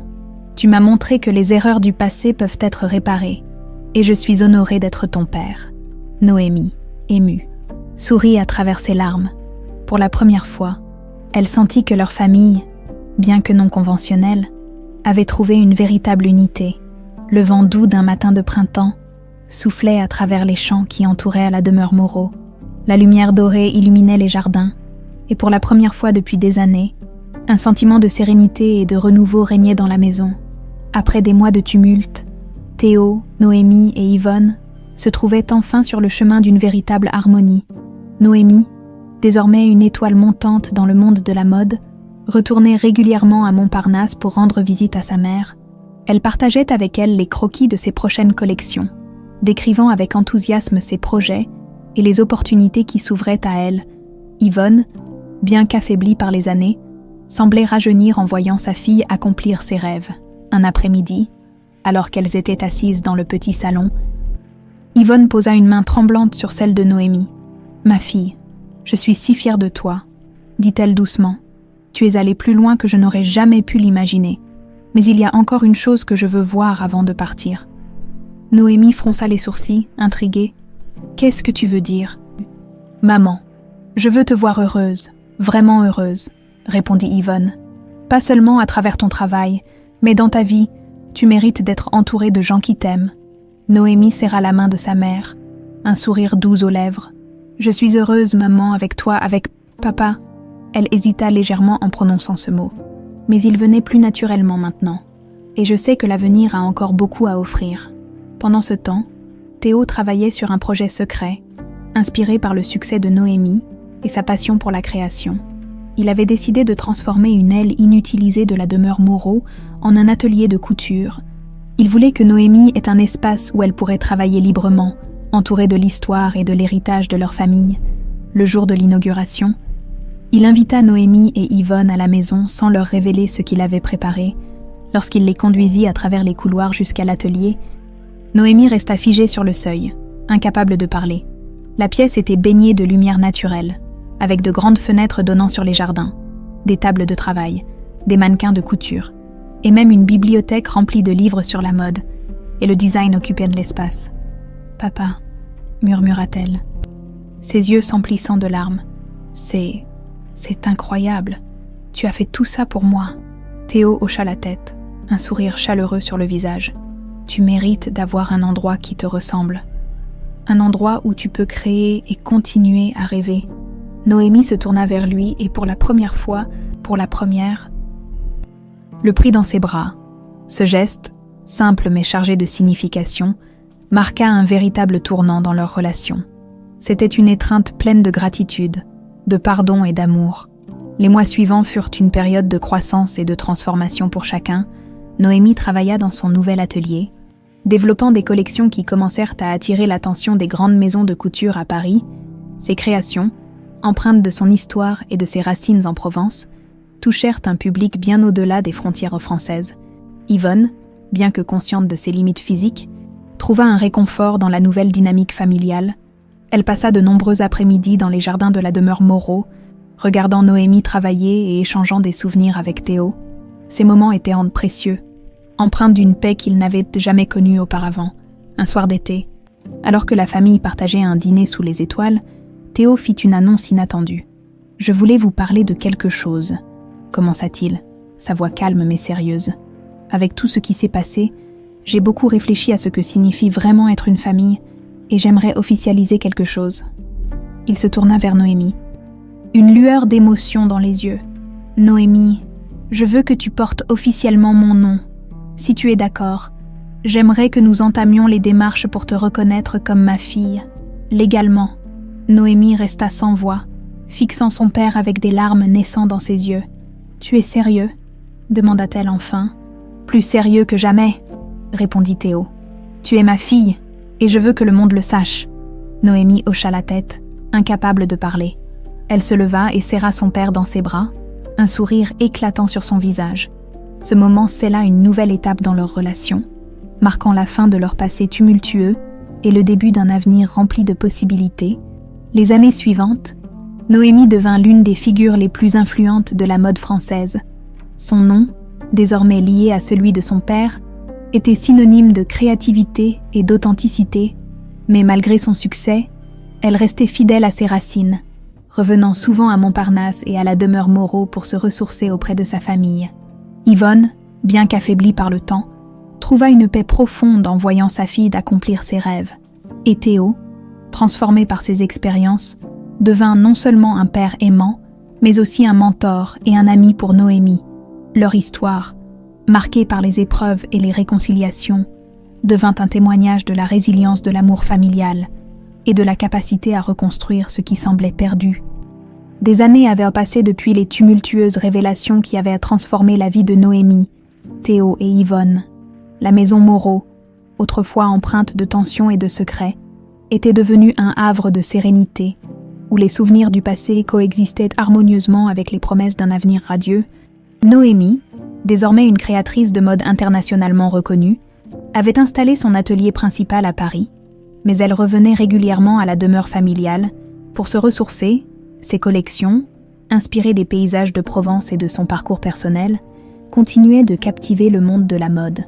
Son nom était désormais synonyme d'élégance et de profondeur, une rare combinaison qui touchait les cœurs autant que les regards. Mais ce n'était pas seulement sa carrière qui avait fleuri. Noémie avait rencontré Paul, un photographe talentueux et passionné, lors d'un événement à Paris. Leur relation, construite sur un respect mutuel et une admiration profonde, était rapidement devenue une source de joie et d'inspiration pour elle. Paul, avec son regard attentif et son humour apaisant, avait su gagner non seulement le cœur de Noémie, mais aussi celui de Théo et d'Yvonne. Un jour, alors que Noémie et Paul visitaient Montparnasse pour passer du temps avec Yvonne, cette dernière les observa avec un sourire bienveillant. Assise dans son fauteuil préféré, une couverture légère sur les genoux, elle semblait perdue dans ses pensées. « Qu'y a-t-il, maman » demanda Noémie en s'approchant. Yvonne leva les yeux, son regard pétillant. « Je vous regarde tous les deux » dit-elle doucement, « et je me rends compte à quel point la vie peut offrir des surprises merveilleuses, même après tant d'épreuves. » Paul sourit et prit la main de Noémie. « Nous avons beaucoup de chance de vous avoir dans nos vies, Yvonne, » dit-il sincèrement. « Votre force et votre sagesse nous inspirent. » Yvonne hocha la tête. Émue, je n'aurais jamais imaginé voir ma fille si heureuse et accomplie. C'est le plus beau cadeau que la vie pouvait m'offrir. Quelques mois plus tard, la famille se retrouva réunie à la demeure Moreau pour une occasion spéciale. Paul et Noémie avaient décidé d'organiser une petite réception pour annoncer une grande nouvelle. Dans le jardin, sous les arbres centenaires, des tables décorées de fleurs et de lumières scintillantes accueillaient leurs proches. Alors que le dîner touchait à sa fin, Paul se leva et tint un verre de champagne, attirant l'attention de tous. « Nous avons quelque chose à partager avec vous », annonça-t-il, un sourire rayonnant sur le visage. Noémie se leva à son tour, posant une main sur son ventre légèrement arrondi. « Nous attendons un enfant », dit-elle. Les yeux brillants de joie, un murmure d'excitation parcourut l'assemblée, suivi d'applaudissements chaleureux. Yvonne, les larmes aux yeux, se leva aussi vite que ses forces le lui permettaient pour embrasser sa fille. « Oh, ma chérie », murmura-t-elle, « c'est une nouvelle merveilleuse. Je suis tellement heureuse pour vous. » Théo, quant à lui, resta immobile un instant, submergé par l'émotion. Il se leva lentement, approcha Noémie et l'enlaça avec une tendresse qu'il exprimait rarement. « Tu vas être une mère incroyable », dit-il avec fierté. « Et je serai là, pour toi et pour ce petit, autant que tu le souhaiteras. » Les mois suivants furent remplis de préparatifs et de moments précieux en famille. Yvonne, bien que vieillissante, trouva une énergie nouvelle dans l'attente de son premier petit enfant. Elle passait des heures à tricoter des couvertures et des vêtements pour le bébé. Tandis que Théo supervisait la rénovation d'une chambre dans la maison pour accueillir ce nouvel arrivant, le jour de la naissance arriva enfin, et Noémie donna naissance à une petite fille qu'ils nommèrent Élise. En hommage à la Provence et à ses racines, Élise était un rayon de lumière pour toute la famille. Un symbole de renouveau et de résilience, elle grandit entourée d'amour et de créativité, héritant de la détermination de sa mère, de la sagesse de sa grand-mère et de la vision et du pragmatisme de son grand-père. Un soir, alors qu'Élise jouait dans les jardins de la demeure Moreau, Noémie et Théo la regardaient depuis la terrasse. Le crépuscule baignait le paysage d'une lumière dorée, et un silence apaisant enveloppait la scène. « Regarde-la », dit Théo en souriant. « Elle est déjà si curieuse, si vive. Elle a ton esprit, Noémie. » Noémie hocha la tête, son cœur débordant de gratitude. « C'est grâce à toi aussi, papa, » répondit-elle. « Tu as fait partie de cette transformation, de cette renaissance. Et je sais qu'elle grandira en connaissant non seulement son histoire, mais aussi les leçons de ce que nous avons traversé. » Théo posa une main sur l'épaule de sa fille, ému. « Nous avons tous appris à travers ces épreuves, » dit-il doucement. « Et je suis fière de ce que nous sommes devenus, une famille. » Alors que le soleil disparaissait à l'horizon, Noémie sentit une paix profonde l'envahir.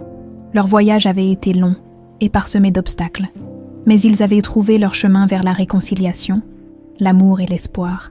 Le soleil se levait doucement sur les vastes jardins de la demeure Moreau, baignant le paysage d'une lumière dorée. Des années s'étaient écoulées depuis les tumultes qui avaient marqué la vie de Théo, Noémie et Yvonne. Ce matin-là, une nouvelle énergie animait la maison.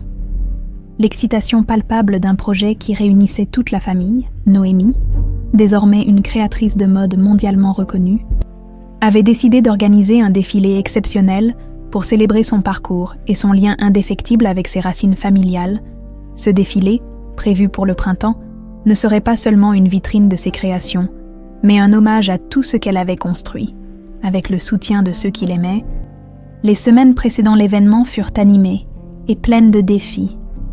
Élise, devenue une jeune fille curieuse et passionnée, participait activement à chaque étape. « Maman, regarde ce croquis », disait-elle en tendant un dessin maladroit mais touchant. « Je pense que cette robe pourrait avoir des fleurs sur les manches. » Comme celle qu'on a vue dans le jardin hier. Noémie, émue par l'enthousiasme de sa fille, intégrera les idées d'Élise dans certaines pièces. Tu sais, ma chérie, la mode, c'est raconter des histoires, et la tienne commence à se dessiner dans ses croquis. Pendant ce temps, Théo supervisait l'aménagement des jardins pour l'événement. Sous sa direction, des ouvriers installaient une passerelle en bois bordée de fleurs sauvages, tandis que des guirlandes lumineuses étaient suspendues dans les arbres. « Ce sera parfait », disait-il souvent, son regard attentif scrutant chaque détail. Pour lui, ce défilé n'était pas seulement une célébration du travail de Noémie, mais une preuve de leur résilience collective. Un après-midi, alors que Noémie ajustait une robe dans son atelier, Yvonne entra doucement. Sa santé, bien que fragile, s'était stabilisée grâce aux soins attentionnés de Théo et de Noémie. Elle tenait une petite boîte dans ses mains. « Je voulais te donner ceci », dit-elle en tendant l'objet à sa fille. Noémie ouvrit la boîte et découvrit une broche délicate en forme de lavande, ornée de petites pierres violettes. « C'était un cadeau de ton père, avant qu'il parte pour Paris, il y a bien longtemps », expliqua Yvonne, sa voix empreinte de nostalgie. « Je pense que tu devrais la porter lors du défilé. C'est une partie de notre histoire. » Les larmes montèrent aux yeux de Noémie, mais elle sourit en prenant la broche. « Merci, maman. Je la porterai avec fierté. » Le jour du défilé arriva enfin. Les jardins, transformés en un paradis floral, débordèrent de couleurs et de vie. Des invités venus de toute la France et même de l'étranger affluaient, impatients de découvrir les créations de Noémie. Parmi eux, des créateurs de renom, des journalistes influents, mais aussi des proches et des amis de la famille. Élise, vêtue d'une robe que Noémie avait spécialement conçue pour elle, accueillait les invités avec une aisance surprenante pour son jeune âge. « Bienvenue », disait-elle avec un sourire rayonnant. « Vous allez adorer ce que ma maman a créé. » Lorsque le défilé commença, une musique douce s'éleva et les premiers mannequins apparurent sur la passerelle. Chaque tenue racontait une histoire, mêlant les inspirations provençales aux influences modernes. Les chants de lavande, les tons chauds des collines et même les souvenirs d'enfance de Noémie semblaient prendre vie à travers les tissus et les coupes audacieuses. Le moment culminant fut l'apparition de Noémie et Élise sur la passerelle. Main dans la main, Noémie portait la broche en lavande de sa mère, tandis qu'Élise arborait une version miniature de la robe signature de la collection. La foule éclata en applaudissements et des murmures d'admiration parcoururent l'assemblée. Après le défilé, une réception fut organisée sous les arbres centenaires, les invités, émerveillés par la beauté de l'événement, félicitaient Noémie pour son travail et l'atmosphère intime mais élégante qu'elle avait su créer. Théo, observant la scène depuis un coin tranquille du jardin, fut rejoint par Yvonne. « Tu as fait tout cela pour elle », murmura-t-elle, en posant une main sur son bras. « Et regarde ce qu'elle a accompli. »« Non », répondit Théo, un sourire sincère éclairant son visage. « Elle l'a fait elle-même. Nous avons simplement été là pour la soutenir. » Plus tard, dans la soirée, Noémie trouva Théo sous un arbre, perdu dans ses pensées. Elle s'assit à côté de lui, tenant 2 verres de vin. « À quoi penses-tu, papa ?» demanda-t-elle doucement.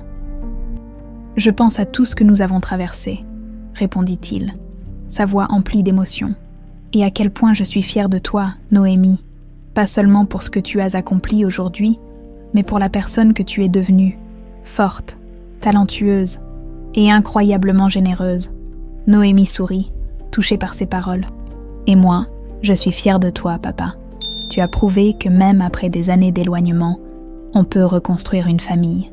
Tu as été là pour moi, pour maman, et maintenant pour Élise. C'est tout ce qui compte. » Ils levèrent leurs verres en silence, contemplant les étoiles qui brillaient au-dessus d'eux. Pour eux, ce moment représentait bien plus qu'une célébration de succès. C'était une affirmation que, malgré les épreuves et les erreurs du passé, l'amour et la résilience pouvaient triompher. Dans les mois qui suivirent, La renommée de Noémie continua de croître, mais elle resta fidèle à ses racines. Elle consacra une partie de son temps à enseigner dans des écoles de mode locales, partageant son savoir avec la prochaine génération de créateurs. Élise, inspirée par sa mère, commença à dessiner ses propres croquis et à rêver de suivre ses pas. Quant à Théo et Yvonne, ils savouraient chaque instant avec leur famille grandissante.